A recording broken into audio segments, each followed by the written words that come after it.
नमस्कार दोस्तों, आज के हमारे गीत बा बेटी विवाह गीत। चला सुनो जज्जा। बाबा पीछावरवा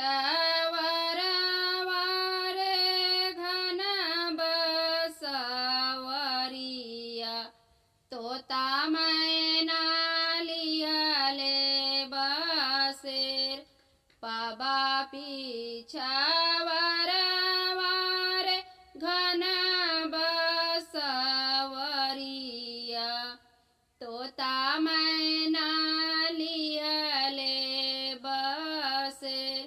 सोई गाए तो तारे सोई गाए मैना, सोई गाए सारा के लोग। एक नाही सोए हो बेटी के पापा, जे करे दहेजवा का सोच।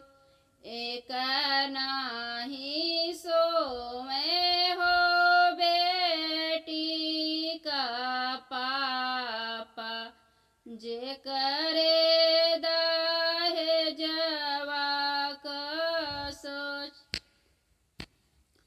सोई गाए तो तारे सोई गाए मैना, सोई गाए सारा का लोग।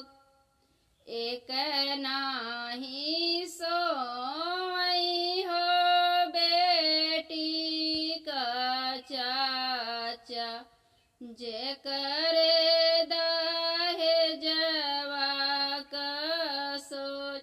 एक नाही सोई हो बेटी का चाचा, जे करे दहेजवा का सोच। सोई गाए तो तारे सोई गाए मैना, सोई गाए गौआ का लोग। एक नाही सोई हो बेटी का भैया, जे करे दहेजवा का सोच। एक नाही सोई हो बेटी का भैया, जे करे दहेजवा का सोच। सोई गाए तो ताहो सोई गाए मैना, सोई गाए गौआ का लोग। दोस्तों, हमारा गीत कैसा लगा हमें कमेंट में जरूर बताना। धन्यवाद।